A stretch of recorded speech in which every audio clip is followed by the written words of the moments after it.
Welcome to Coddiwompling Along the Tao of Noel Eastwood, and today I'm talking about transits. Don't ignore transits to your ascendant. Now, I will walk you through why. First of all, here's a chart. Very simple. The ascendant-descendant line is basically the horizon. So when you're looking out to the right or to the left, there's the east, there's the west, or vice versa. That is the horizon. That's your ascendant-descendant line. And directly above you is the medium Coli or the midheaven, and directly below you is your imium Coli, which is where your feet are planted. That's part of psychology anyway. So basically, this is daylight, this is nighttime. So if you're born at 3 p.m., one would go, okay, well, this is dawn, this is dusk, or sunrise, sunset. So 3 o'clock would be about here, okay? So there's midday, midnight. If you're born 3 a.m. in the morning, your sun will be down here. If you're born at 9 o'clock in the morning, your sun would be up here somewhere. Same if it's p.m. So if it's dark, it's down there. If it's daytime birth, it's up here. Now this line will drop lower and lower according to the time of year, the season. So if the sun is shining for 16 hours a day, that will basically drop down here a bit. Figuratively, it won't look any different to this, but it means that this sunrise might be 4 a.m. and this will be, say, 9 p.m. or something like that, right? So the ascendant. Why the ascendant? It's this first house, and the ascendant is you. It's almost like a mini you.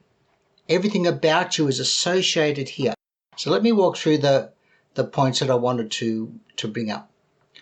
Why the ascendant? Why is the ascendant and the first house so important? And in the work that I do, I see it all the time. Because it represents your physical body. Now, we do know that there are parts of the chart that also represent parts of the physical body. But the ascendant and the first house are the totality of your physical body. They are your body, mind, and world interface. So you are connected, and I've got some pictures here. You are connected with the world through that interface. So there's the external world, here's your internal world, and your physical world. Intense emotional connection with outcomes in the outer world. So when the outcomes are positive, we feel great, associated with the ascendant and the first house. If external events happen, we get kicked in the shin, we get put down or criticized, we feel it. Now the caveat is, sure, there are parts of the chart that also represent that reaction. The emotional stuff, of course, is your moon, your psychic houses, the 4th, the 8th, and the 12th houses. But primarily, this is your interface. So we go back to that picture again. The interface is through the ascendant and the first house. Things happen quickly when connected to the ascendant. So if you have planets conjuncting your ascendant, either applying, which means approaching, because remember the planets move this direction in an anti-clockwise direction. When they're applying, if they get triggered, it'll affect your whole body as well. Your whole system is affected. If they're separating or moving out of orb, again, but not so much, and I'll look at that in a minute. We take on board external feedback. External, remember, this is the world. Our internal world, physical, emotional, mental, spiritual, and the rest of the chart is the external world. So when things impact us, they vibrate strongly in here. They resonate. External events immediately engage with the rest of the chart. So anything that happens to the ascendant will reverberate straight away. Boom. It'll affect your emotions. It'll affect your spiritual direction. It'll affect your career. It'll affect how you feel about your children, your partner. So that's what I'm talking about. You need, excuse me, you need to understand the basics of astrology, the planets, the houses and signs. Without a basic understanding of astrology, it's hard to determine what's actually happening here. Your unconscious doesn't connect easily with the collective unconscious unless there is a bridge. That bridge is how well you understand astrology. So when you go in and do your inner work, your archetypal meditations with the planetary archetypes or the sign archetypes, the more you know about that planet or sign, the more depth of insight that you'll gain from it.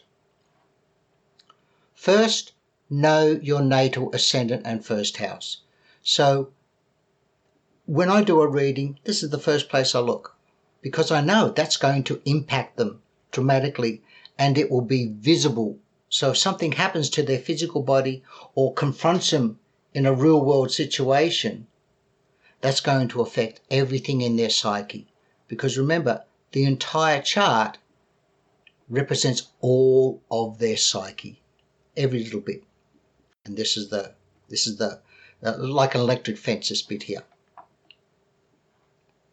If you don't know what your ascendant means to you personally, then it is hard to recognize events associated with internal, emotional, and external triggers. So what are the connections? Well, you want to be able to identify them in your chart before they happen so that you're prepared. So learn about what will happen when Mercury crosses my Libra ascendant. What will happen? It's coming up. Or what if Pluto crosses my Capricorn ascendant, which is what's happening with me now. I want to be prepared for that because I know it's going to impact me in a dramatic, explosive way, which it has.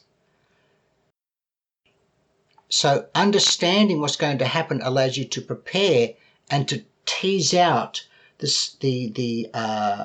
what you're going to feel when it approaches or applies. Remember, the planets move in that direction. So as they approach, or the transiting planet approaches your ascendant, things start to happen. You want to know why beforehand, and then you can go, aha, that's Mercury. Mercury's applying to my ascendant, or Neptune's applying to my ascendant, making me forgetful, making me step in front of people, walk into poles, making me make mistakes with my calculations.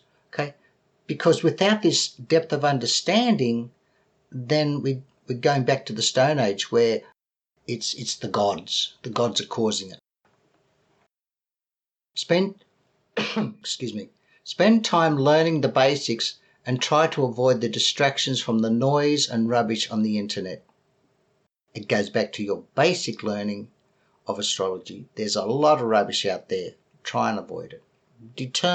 Be able to work out what is of value to your learning and what isn't. Don't get lost down the rabbit hole of rubbish. Learn your ascendant plus transiting planet pairs. Okay, I'm going to get rid of that and pull up a chart.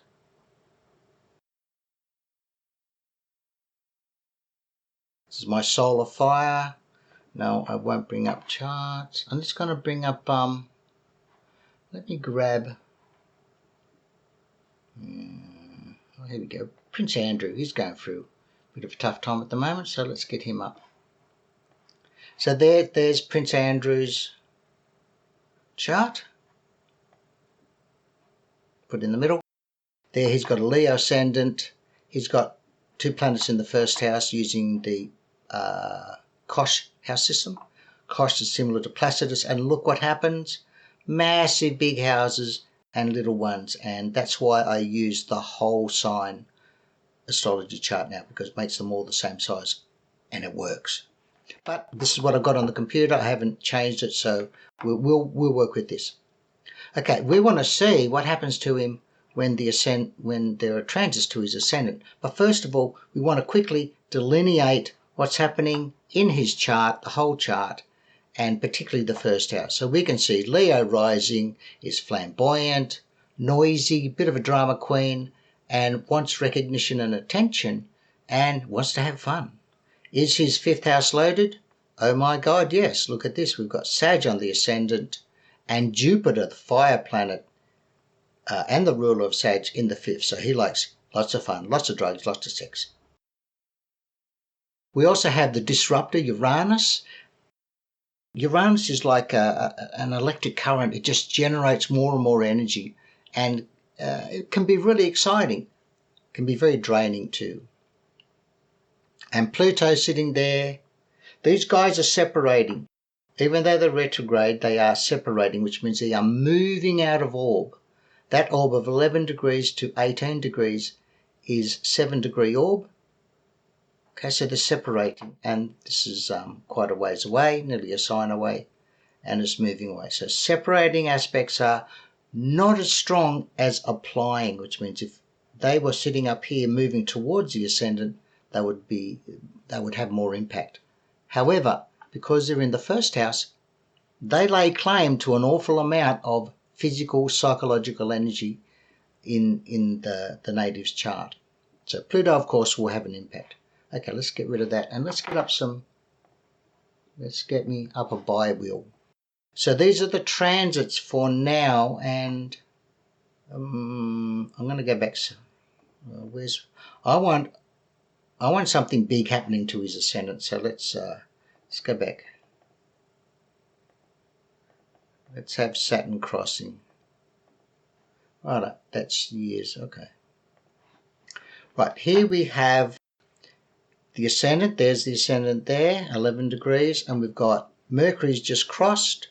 Sun is 1 degree away, so that's a day. The sun moves exactly 1 day, 1 degree per day.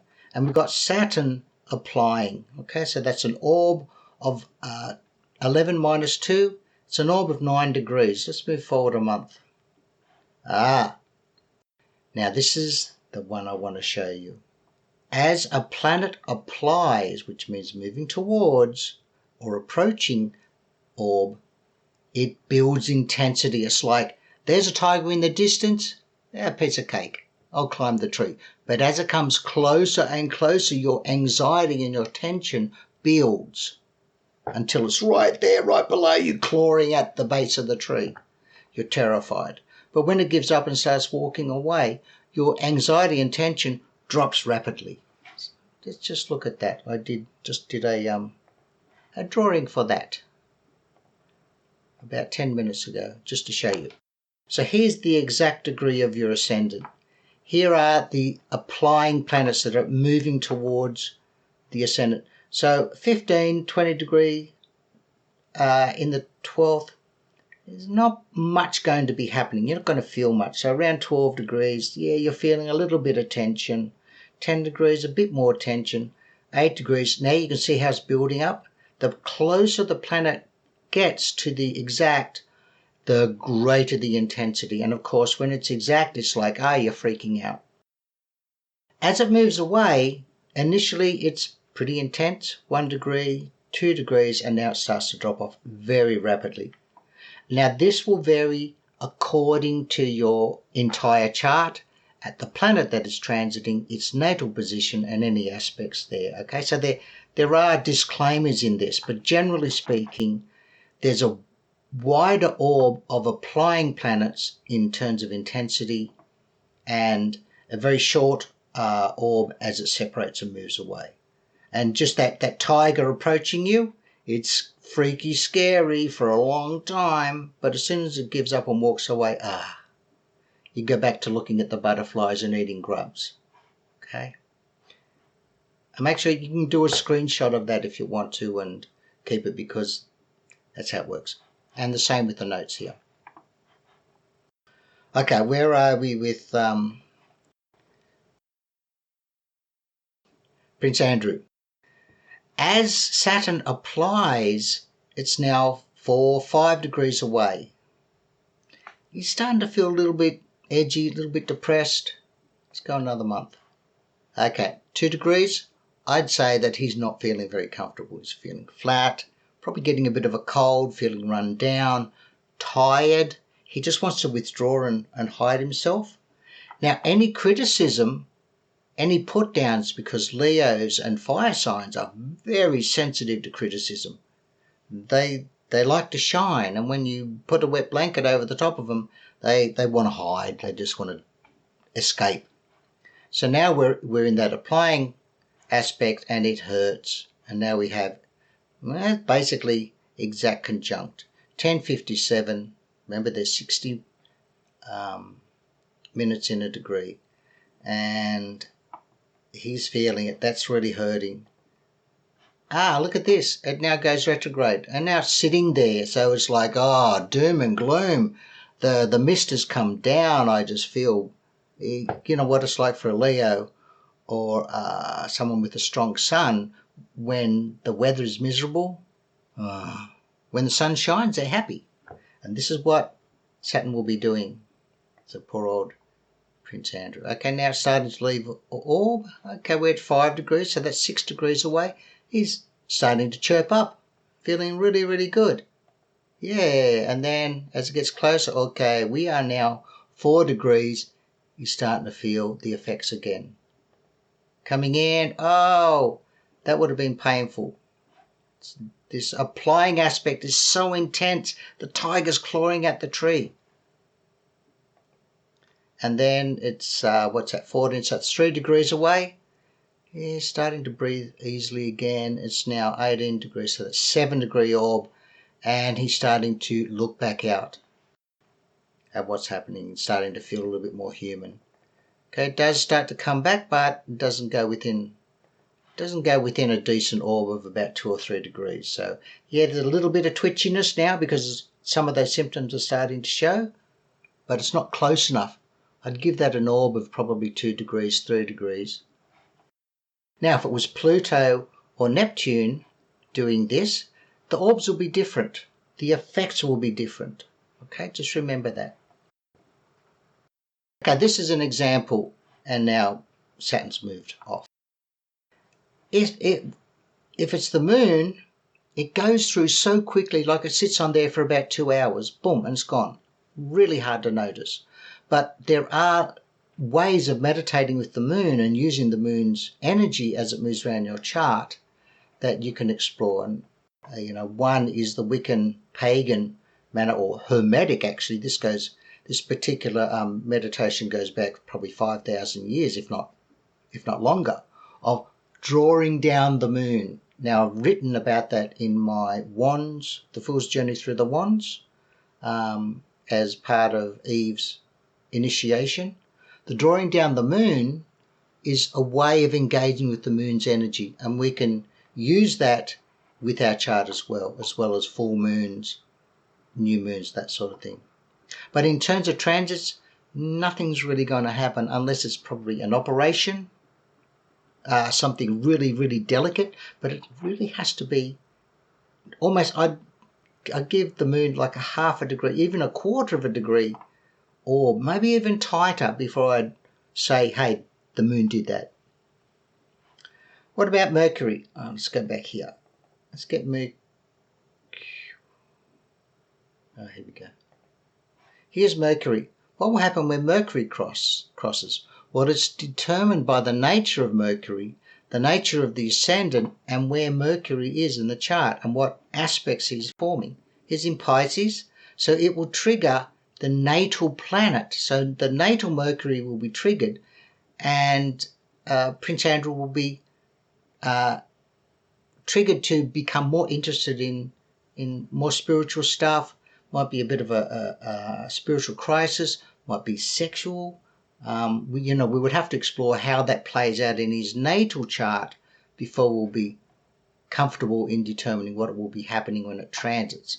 And this is the same. What I'm saying up here is know your astrology chart, know your ascendant and your first house and what it does. Okay, so this is just an example. If you do a screenshot and cut and paste, it gives you an example. Okay, watch for compounding influences. Compounding influence is where one transit is saying one thing, but another transit is saying another thing. Let's have a look. So I'm always looking for the personal planets and the two powerful angles of the chart. So if Mercury's coming down here, let's go forward a week. There we go. Mercury's crossing here, so it's definitely doing something. It's within a 1 degree orb, and, I would give Mercury 1 degree orb. The Sun has a 1 degree orb basically to Uranus as well. So there's two things happening. This one will take precedence because it's more powerful, but there could be something happening here. What else is happening? Well, we've got Pluto it's retrograding backwards from Jupiter, but it's still influencing what Jupiter is doing in your natal chart. So you would need to understand what is Jupiter doing in my 5th house, and work out what these two guys are sorting out amongst themselves. Because Pluto has work to do. That's why he transits the chart, to do things. He wants you to be, if you are stuck spiritually, he'll crash through it. So what is he doing? So you need to understand what's happening there and then tease out that from what you're expecting over here. What else is happening? And we've got Uranus is conjunct Mercury, your natal Mercury, or Prince Andrew's natal Mercury. So we can see that this has a profound impact on what Mercury is going to do. Okay, let's get rid of that. Archetypal meditation. So this is the fun part. Here we have the interface, but I'm just going to run through these things for you. So when you engage in meditation with your archetype, so you close your eyes, you get the chart in front of you, and you can walk around the circle of the chart, shaking hands, getting a hug from the archetypes, talking to them. What do they look like? Well, they are deep in your psyche and they are connected with the collective unconscious. But we need to build that bridge through our understanding. It's hard to actually go, Mercury, okay, what does Mercury actually look like? Do I work with the symbol?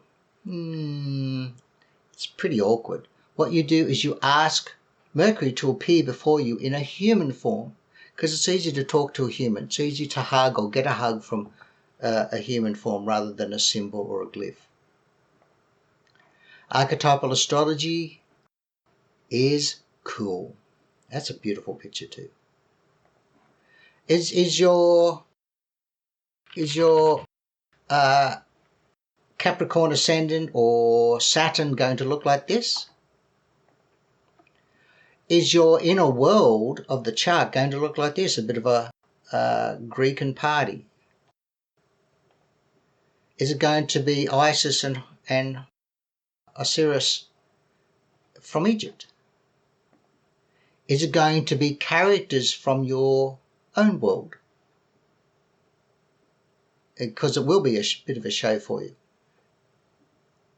Will, again, Isis and other Egyptian gods.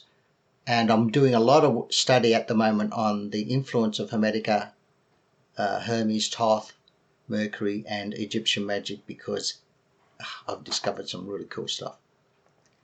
Will your archetypes be Native American? Will they be... Oh, I just deleted something. Oh well. Will they be the Taoist immortals? Will they be... I don't know if they're Pokemon or Dragon Balls or something, but they could be cartoon characters. And when you do work with your archetypes in meditation, draw them. Have fun. Paint them.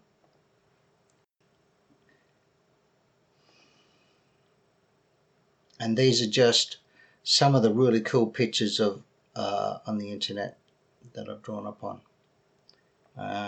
Now, is that Demeter? It could be Persephone. It could be Ceres. Demeter is Ceres. It could be the moon. That could be Diana. It could be Ceridwen from the Celtic moon goddess.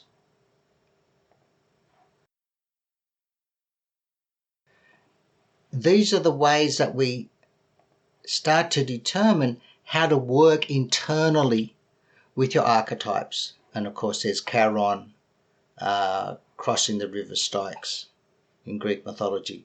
How will these archetypes present to you is sort of up to your your understanding of Greek mythology, Egyptian mythology, Celtic mythology, or if you're Native American or Indian, Indian as in India, with